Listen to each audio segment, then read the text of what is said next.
So, welcome to another video. So I'm giving you guys 2 videos in 1 week. So let's roll with this.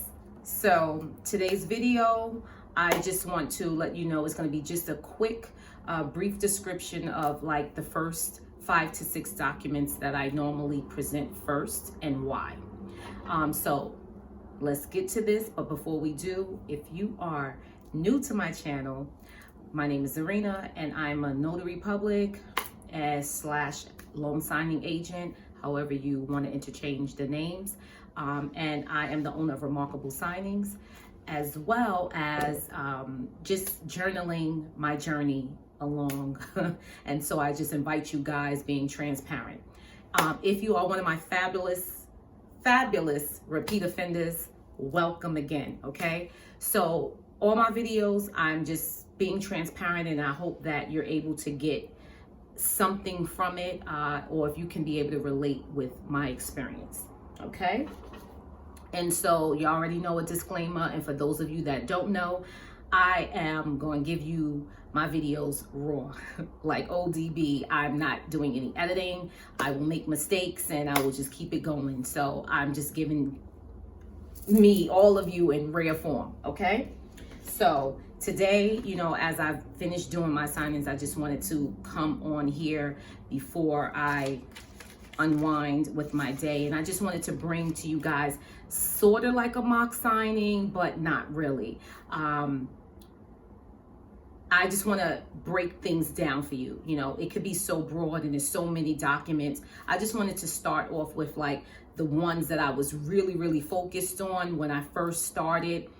Because that actually made a difference in how I set the tone for my signings and then how they would go smoothly and how I seen many of the signers react. So when I performed these documents, when I brought those out first. So, and that just lets me know that, yes, people want them numbers. The money is talking before they get to sign, and they want to make sure the numbers are correct and they're not being shocked by something totally different from what the lenders had already told them prior, okay?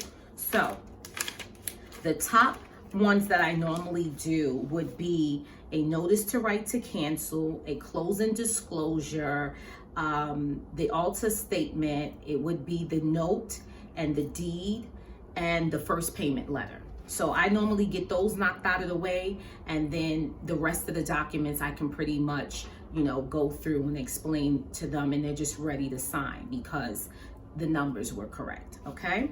So the first document I keep on the top of my my documents. Now, be it that they're samples and I'm not sure if my camera is going to adjust, just take heed to the names of the documents that I'm stating. Sometimes, you know, depending on the title companies or the lenders, the documents may be formatted a little bit different. So again, they may be familiar to you. You may be able to see it properly, or you may not. Just make sure you understand that you remember the names of the documents. So the first one, again, is the notice to right to cancel. So pretty much what I let them know is that I let the signers know this document here, your lender wants you to sign 3 copies of it. You can sign it today. This allows you to give you the right to cancel within 3 days. So I always let them know you can sign the documents today, so you don't have to feel pressured that you have to read every word during this appointment. Should you decide to cancel and change your mind tonight, you know, after you've signed today, you have that right. Okay, so they're pretty much okay with, okay, I let them know today is such and such day. You have 3 days, which would be on whatever day that is, because it depends on if it's a holiday falling or a weekend. And I let them know this is when you have up to cancel. And it's always good to make sure you actually have a rescission calendar with you, you know, in your notary bag. So like for today, it's April, and it is actually, today is April 6th. I'll let them know today is April 6th. You have till April 9th to cancel. So they're normally ready to sign, and I get that out of the way. They feel more comfortable when you let them know, hey, you can sign today. Your lender requires 3 copies, but you have the right to cancel within 3 days, so don't feel pressured that, you have to read everything during this appointment. And that gets that out the way. And then I move on to the closing disclosure. So I just pretty much let them know with the closing disclosure, this is just giving a breakdown with your property information, what type of loan you have, the terms of it, what your loan amount is, what your interest rate would be, if there's any payment penalties associated with the loan. I let them know what their monthly payments would be, which would include any principal and interest and any estimated escrow fees, okay? And then I let them know what their closing costs would be, and the last part would be the cash to close. Would it be, if it should be any money that is due to the signers or owed from the signers, okay? So once you let them know, for this particular training document, it states that there is 0 cash due from the borrower. So they wouldn't have to provide me with a cashier's check or having to fill out for the wiring information in order to pay the lender, okay? So I just normally would say, hey, this is your loan amount, this is your interest rate, and I will let them know this is your monthly principal and interest. Your lender has no prepayment penalties for this loan. This is what the total would be, and there's no cash to close. And I would just go over to the last page of the closing disclosure and let them know, sign here and date here. Get that done out the way, I go on to the ALTA statement. I let them know this is pretty much a breakdown, the self-explanatory of debits and credits. This is giving you a breakdown of the total amount of the loan, of any settlement charges with this loan. So they're looking, and I tell them, you can take a look here, take your time, and you can take a look. Because normally the settlement, the ALTA statement, they're looking. They want to look at the debits and credits. So I just let them know this is pretty self-explanatory. You can take, your time, take a look over at the documents. It's pretty much giving you a breakdown of the settlement charges, debits, and credits. And I tell them sign and date. Then I let them know this is your first payment letter, okay? And this is just, a copy. And I let them know this is the breakdown of how you get your total monthly payments. This is when your first payment is due, and I just say sign and date here, okay? When it's to the note, I let them know that the note here is just basically your promise to pay, and this is the length of time you're giving to pay that note, and it also will outline any penalties should there be any default or late payments, and I tell them to sign. For the note, I don't normally see anything with dating, so I just let them know when they are signing for the note, sign your name as you see stated here and do not date, okay? So then I'll go to the deed of trust, and I'll let them know that this deed of trust, as well as with like the note or the mortgage, these are recordable instruments, so I let them know that your deed of trust is pretty much proof of your ownership to the property, and that your lender has a security interest in your property, and this document will be recorded in your county public records. And I'll just tell them, because normally that can be 14, 15 pages, and you know that you're going to notarize that. So they'll just, sorry about that, my window's open, and we got some good weather today, so the motorcycles is out. So once they get to the last page of the deed, I'll then, I'll witness them sign it, and then I will then do my part as a notary, okay? So once I get those documents out of the way, again, we're not there to give these detailed descriptions and explain anything. We are more of the what and where, and anything for how and whys. those are pretty much always discussed with their lender or their loan officer, escrow title officers. That's who they deal with. But I'm going to give you, this is what it is in a brief description, and this is where you're going to sign and date. And then we continue to move on. Okay? So I like to set that tone and give them that opportunity. So I'll do the closing disclosure so they can see. This is what that is. It's broken down. So when I get to the alter statement, it's pretty much debits and credits on your settlement. The settlement fees. That works. Now, if you've done signings before, you know that there's so many other things that go inside a document packet, which could be the W-9s, and it could be the tax forms information, the uniform residential loan application. You've got signature affidavits, occupancy affidavits.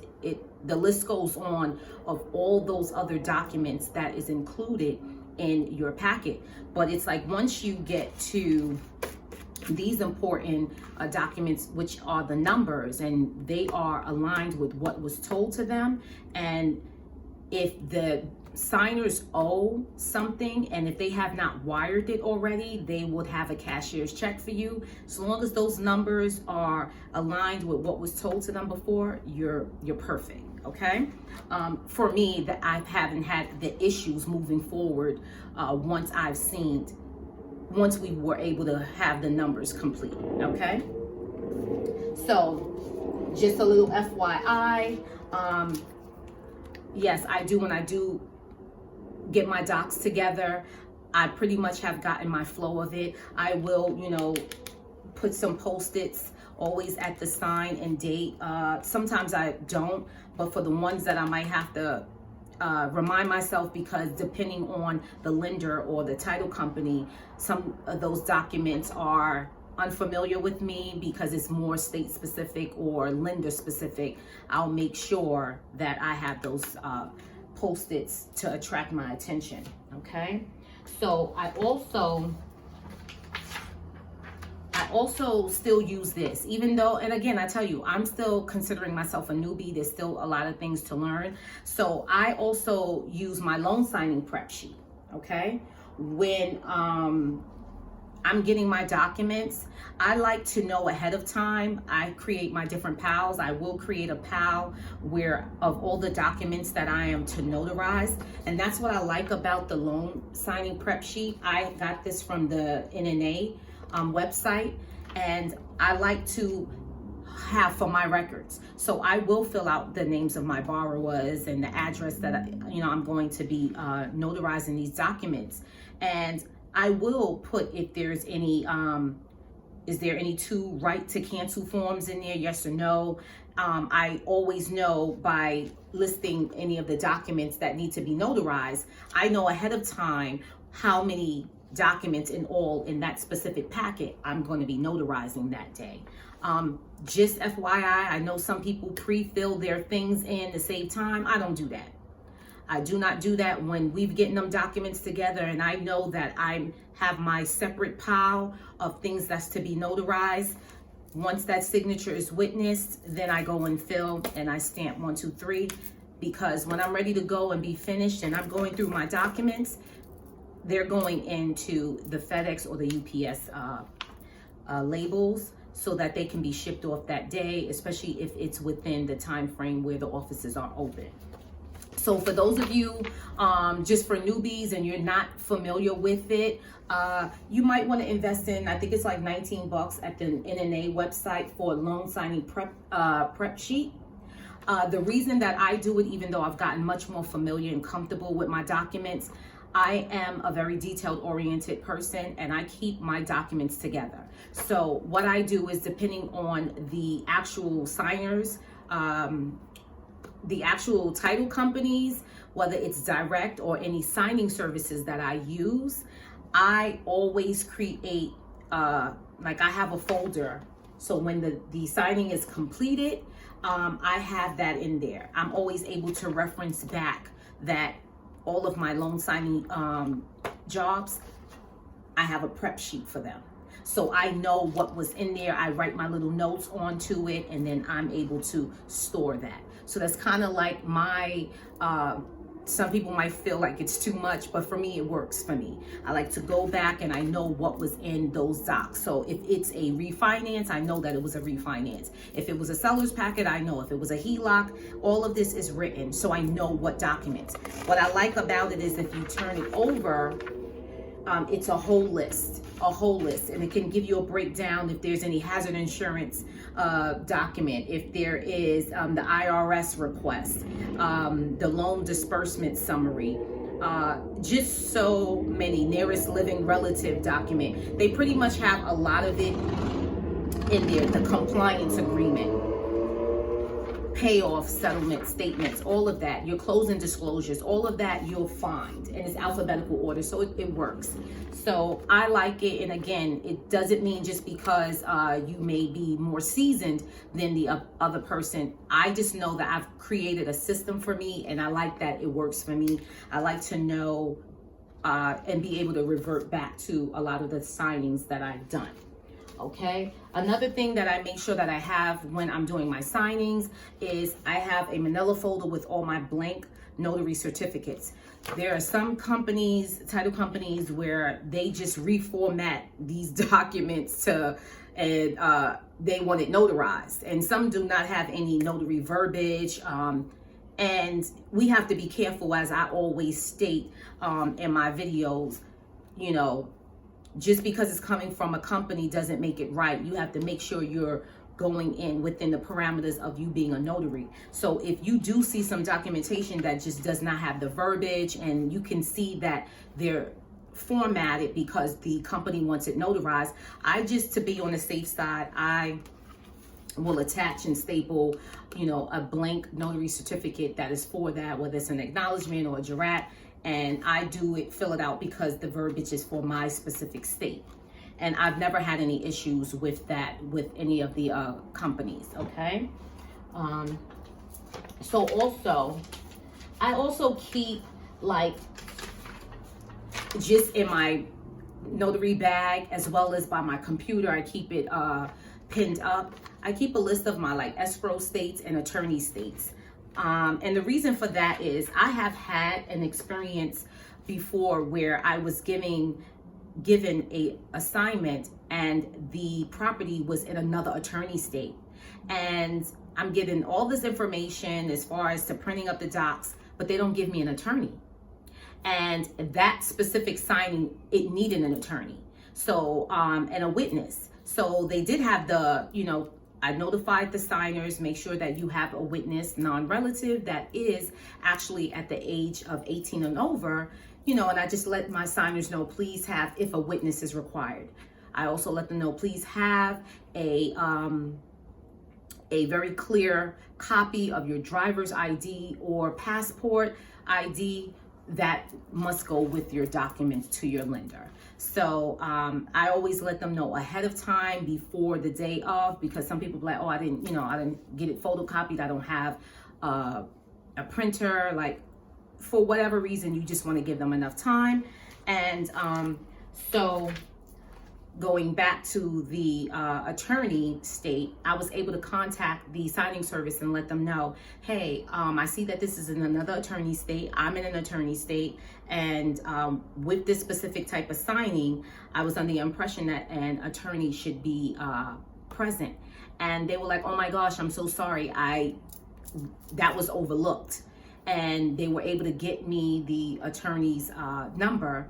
And I was able to call them just to introduce myself and let the attorney know that when I do get to the signing, I will get situated and I will call the attorney, and however he or she wanted to proceed with it. And they appreciate that. They appreciate that you call ahead of time, that you contact them first, you introduce yourself, and you know, you want to know. Some attorneys are saying, hey, I'm going to explain the closing disclosure and things of that nature. I'll let you handle the rest. So, you know, they'll tell them, I'm going to go over the 5-6 important documents that I usually go over, pull those out first, and then, you know, the rest you can whatever order you want to proceed after the ones I told you, you can do so. So it works, you know, it works because I'm just a person that I want to know what I'm doing. I want to not have to, you know, guess, because I'm not going to guess. I'm going to let that person know, or whoever needs to know, explain to me in more detail what needs to be done so all parties are on board, because this is an important situation for these signers. They want these refis, they want the purchases, the selling, whatever. These are big numbers. This is it can be a very stressful time. So we as notaries, we have to understand we are an important part of this transaction. So we want to be able to, you know, just be professional, be knowledgeable, but know that we're just there as a neutral third party. But we just want to know how the process goes, because you want to know you're not overstepping, overreaching, or you're doing what you need to do to help along with the transaction getting to a complete close. And that's that. Okay, so also when I'm doing my documents, because I keep my like FedEx and UPS folders, I'll have a letter size, the small size, I'll have the large size. So if my documents are only consisting of letter, they're going in this. If they're consisting of only legal or legal and letter, they go into these.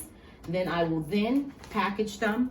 I will normally have my folders with my business card. They're normally stapled into them, and then the documents go in. I am then putting them into one of these poly envelopes. I will then, you know, attach the front window document, and I am packaging these suckers and they're ready to go. So I'll put this in.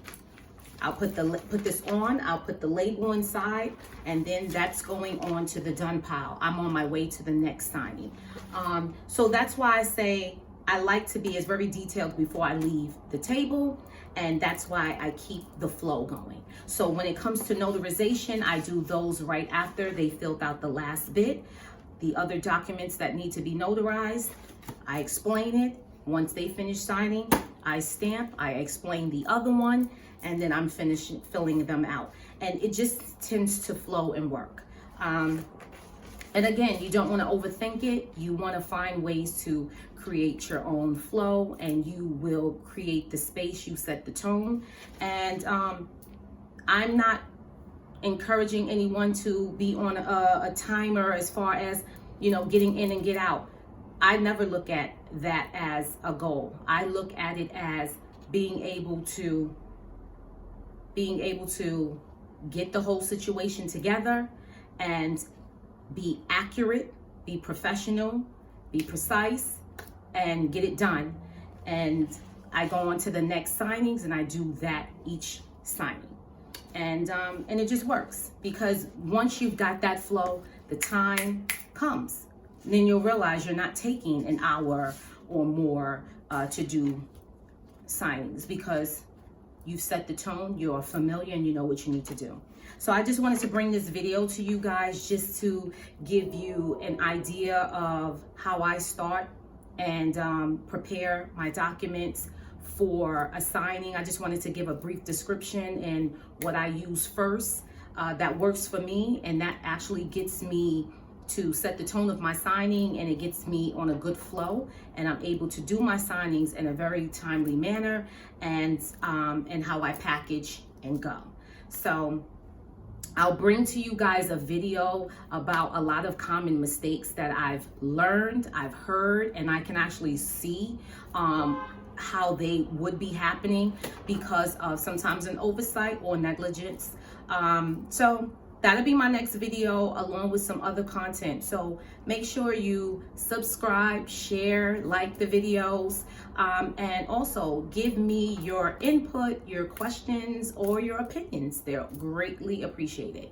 And so till next time, guys, I wish you all the best, and do your damn thing with this loan signing. It's a really great profession. Bye.